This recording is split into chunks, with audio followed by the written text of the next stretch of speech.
प्रतिभा प्रतिभा सम्मान समारोह रोड समाज का आप देखिए युवा रोड प्रतिभा सम्मान समारोह आज सहारनपुर में आयोजित किया गया।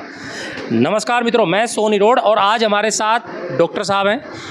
आज डॉक्टर साहब की वो प्रेरक कहानी आपको ज़रूर मोटिवेट करेगी जो अब से कुछ साल पहले लिखी गई थी, इसी मंच पर लिखी गई थी। इसी मंच पर एक जो मैं आपको ब्रीफ करना चाहूँगा, यहाँ पर प्रतिभा सम्मान समारोह चल रहा था। वहाँ पर डॉक्टर साहब उस समय 10th या 12th के स्टूडेंट रहे थे और यहाँ पर आए थे इनाम लेने, पुरस्कार लेने खुद को, एक जो 10th के बाद यहाँ पर दिया जाता है। लेकिन उस दिन की लगन लेकर चली गई लखनऊ तक। पूरी विस्तार से कहानी आपको खुद बताएंगे, कैसे कैसे जीवन में बदलाव आया और वो कैसे आपके लिए मददगार हो सकते हैं, क्योंकि पूरी स्टोरी का मतलब सिर्फ आपको मोटिवेट करना है। डॉक्टर साहब, यू हैव। मेरा नाम डॉक्टर ध्रुव है। मैंने MBBS अपनी लखनऊ से अभी पूरी की है। जो भी मुझे सुनने वाले पहली बार सुन रहे हैं, मैं आपको बताता हूँ, 2019 में मैंने MBBS में जब सिलेक्शन लिया तो उस टाइम पे मेरी रैंक नीट में 3000 थी। लेकिन आप कहानी एक साल पीछे ले जाइए, 2018 में 2 साल से तक मैंने कोचिंग की, बहुत मेहनत की, लेकिन मेरी रैंक सिर्फ 90,000 आई थी। मेरे नीट में मात्र 340 नंबर थे। ऐसा नहीं था मैंने उस टाइम पे मेहनत नहीं की थी, लेकिन एक चीज़ होती है मेहनत करना। मैं आपको बताता हूँ, 20 लाख बच्चा जब एग्ज़ाम देता है और सीट सिर्फ 10-12 हज़ार तक जब सीमित होती है या 20,000 सीमित होती है, तो आपको ये समझना पड़ेगा कि 20 लाख बच्चे में सिर्फ 1 लाख बच्चा ही नहीं, ऐसा नहीं है कि सिर्फ 10,000 बच्चा ही पढ़ रहा है, वही बच्चा MBBS करेगा। पढ़ने वाला बच्चा 1 लाख से ज़्यादा बच्चा ही है जो पढ़ रहा है, जो आपका मेन कंपटीशन है। उस कंपटीशन में ऐसा आपको क्या अलग करना है कि आप उस चीज़ से आगे निकले। ऐसी कुछ चीज़ों पे मैंने ध्यान दिया। आर्ट को समझना है, एग्ज़ाम निकालना अपने आप में एक आर्ट है। इट्स नॉट अबाउट कि आपको नीट बायोलॉजी पढ़नी है, फिजिक्स केमिस्ट्री रट लिया आपने, कोचिंग ने मटेरियल दे दिया, वो आपने रट लिया क्वेश्चन। इट्स नॉट अबाउट, आपको खुद से समझना पड़ेगा मेरी कमियां क्या हैं, मेरे स्ट्रॉन्ग पॉइंट्स क्या हैं। अपने स्ट्रॉन्ग पॉइंट्स को स्ट्रॉन्ग करो, अपनी कमज़ोरियों को ठीक करो। किन चीज़ों पे आपका टाइम बर्बाद होता है।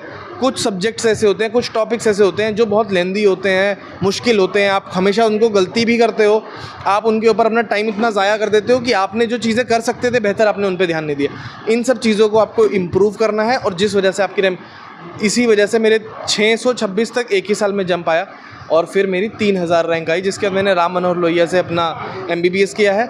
अभी जस्ट मेरी MBBS पूरी हुई है। आने वाले टाइम में नीट PG भी आएगा, तो उसके लिए मैं तैयारी कर रहा हूँ and hopefully I will give you एक और इंटरव्यू इसके बाद और अच्छे रिजल्ट के साथ में। ऐसे कुछ पॉइंट क्या है जो, देखिए हम एक सीरीज चलाते हैं जिसमें हम अक्सर बोलते हैं कि 1% बेटर एवरी डे। अगर ऐसे करते चले जाओगे तो कई 100 गुना बेहतर हो सकते हैं आप एक ही साल में। उसके लिए बच्चों को ऐसे क्या 5 पॉइंट अडॉप्ट करने चाहिए। भाई आज हर आदमी बोल देता है मोबाइल से बचो, दोस्तों से बचो, तो आपको क्या लगता है सफलता के रास्ते में कौन कौन सी ऐसी बाधाएं हैं जो बच्चों को रोक सकती हैं? सबसे पहली चीज़ मैं बोलता हूँ, अगर कोई भी अपने ऊपर सेल्फ इम्प्रोवाइज़ करना चाहता है, एक चीज़ आप आज कर लो। आपकी लाइफ की कोई भी प्रॉब्लम है, मैं मानता हूँ, मैंने किसी से सुना था और मैं उस चीज़ को बहुत सराहना करता हूँ कि आपकी लाइफ की कोई भी प्रॉब्लम है, जस्ट राइट इट डाउन।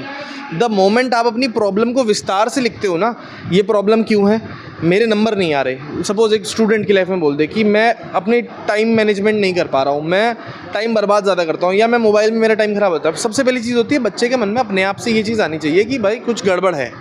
आपको गड़बड़ आइडेंटिफाई करनी है, उसका सॉल्यूशन अपने आप आपको आ जाएगा। आप वो प्रॉब्लम लिखनी शुरू कर दो कि मैं ये नहीं करता, मेरे साथ ये प्रॉब्लम है, मैं डिस्ट्रैक्ट हो जाता हूँ, मैं गाने ज़्यादा सुनता हूँ, मैं गेम खेलता हूँ, मेरा पढ़ाई में मन नहीं लगता है। क्यों नहीं लगता है? मुझे केमिस्ट्री नहीं पसंद है, मुझे फिजिक्स नहीं पसंद है, मेरा कम्युनिकेशन स्किल्स कमज़ोर हैं।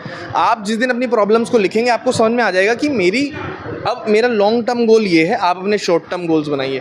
दूसरी चीज़, आपने अपनी प्रॉब्लम को आइडेंटिफाई किया। दूसरी चीज़, आप कभी भी लॉन्ग टर्म गोल ये सोच के नहीं निकलता कि मुझे पुलिस की भर्ती निकालनी है तो मैं एक दिन इतनी तेज़ दौड़ लूँ। आप रोज़ मेहनत करते हो और रोज़ पहले से बेहतर करने की कोशिश करते हो कि आज मैंने 1.5 चक्कर राउंड का मारा, मैं कल उससे थोड़ा और ज़्यादा खींचूंगा। तो every step in respective manner, जो भी चीज़ आप करना चाहते हो वो आपको अपने लिए खुद डिसाइड करना है। मैं आपको नहीं बता सकता, मेरे लिए किए हुए तरीके मेरे लिए अलग हैं क्योंकि वो मेरी कमियों को ठीक करते हैं। आपके हो सकता है आप बहुत बेहतर हो किन चीज़ों में मेरे से।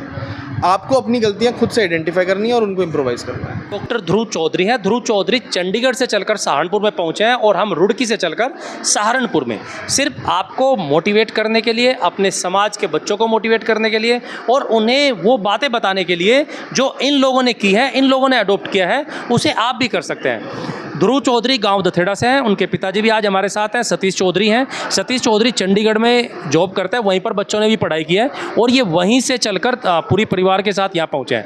मैं सतीश जी से भी आपकी बात कराना चाहूँगा।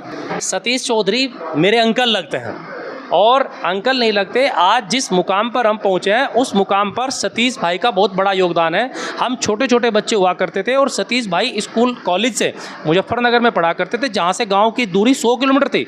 वहाँ पर संसाधनों की कितनी कमी थी वो हम सब ने देखा है। उसके बावजूद भी गाँव में सबसे ज़्यादा पढ़ने वाले थे, सबसे ज़्यादा होनहार थे और सबसे अच्छा क्रिकेट खेलते थे, जो सबको मोटिवेट करता था। हमें भी मोटिवेट करता था, हमें भी वो स्टाइल अच्छा लगता था, कपड़े पहनने का वो स्टाइल हमें लगता था, बातें करने का तरीका। वहीं से हमने भी कुछ सीखा है और आज वहाँ से पहुँच के हम इस स्थिति में पहुँचे कि हम सतीश चौधरी यानी कि अंकल जी से सवाल पूछ सकते हैं।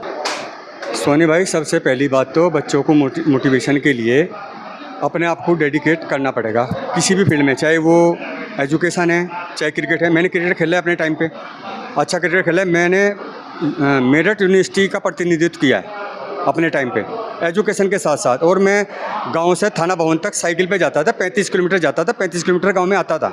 वो समय भी मैंने देखा है। आज के बच्चों को वो सब संसाधनों की कमी नहीं है, सिर्फ कमी है तो एक तो डिजिटली बच्चों को मोबाइल से इन सब चीज़ों से अपने आप को दूर रखने की ज़रूरत है। दूसरा, बच्चा अगर बच्चा बोलता है ना कि मैं 12 घंटे डेली पढ़ता हूँ और रिजल्ट नहीं आ रहे हैं, 12 घंटा पढ़ने की ज़रूरत नहीं है। आप स्मार्टली पढ़ो, 3 घंटा पढ़ो, 3 घंटे, लेकिन डेडिकेशन से पढ़ो।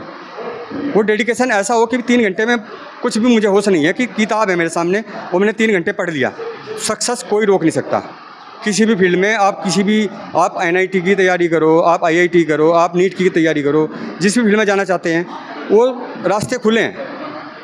मैंने अपने बच्चों को ये सिखाया है और सफलता मिली है। उसके लिए आप डेडिकेशन, आपका पेरेंट्स का डेडिकेशन क्या होना चाहिए? पेरेंट्स का डेडिकेशन, बच्चे को टाइम दो।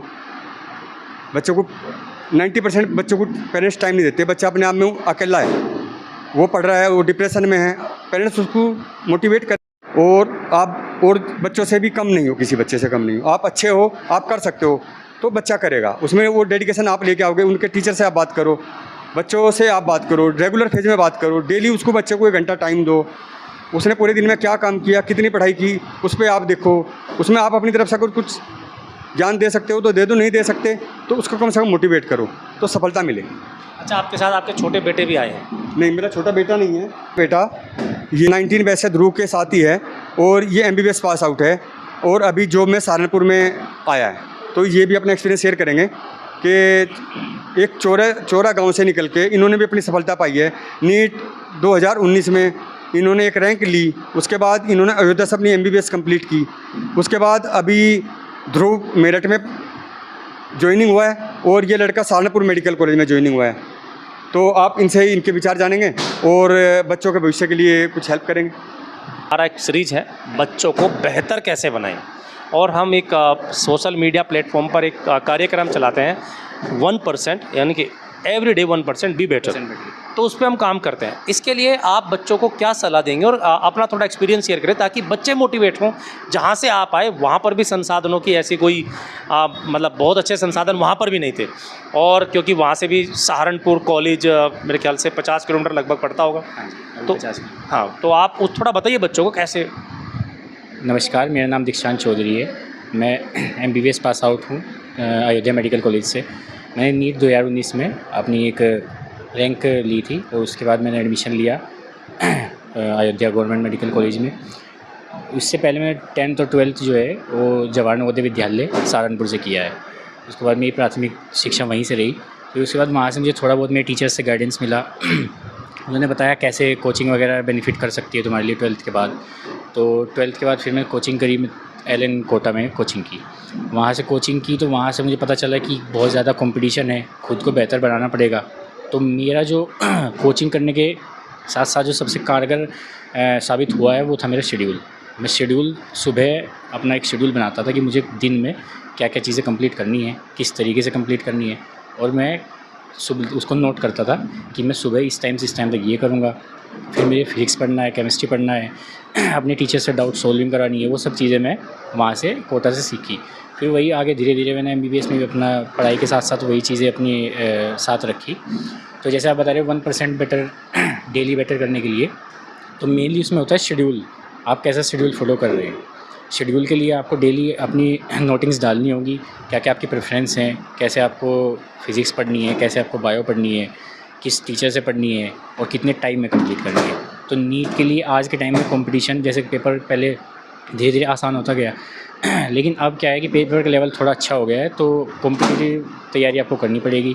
उसके लिए फिर धीरे धीरे जैसे जैसे आप तैयारी करते रहेंगे, अच्छे क्वेश्चन, और मेन है maximum question solving. Question solve जितने ज़्यादा बच्चे करता रहेगा उतना बेहतर उसका एक्सपीरियंस बढ़ता जाएगा क्वेश्चन सोल्विंग में, और उतनी जल्दी वो टाइम मैनेजमेंट के साथ क्वेश्चन अच्छे से कर पाएगा। डॉक्टर साहब थे जिन्होंने बताया आप जिस तरह का शेड्यूल बनाएंगे उसी हिसाब से आपको सफलता मिलेगी। यानी कि जीतने के लिए अभ्यास जरूरी है और अभ्यास के लिए प्रतियोगिता जरूरी है।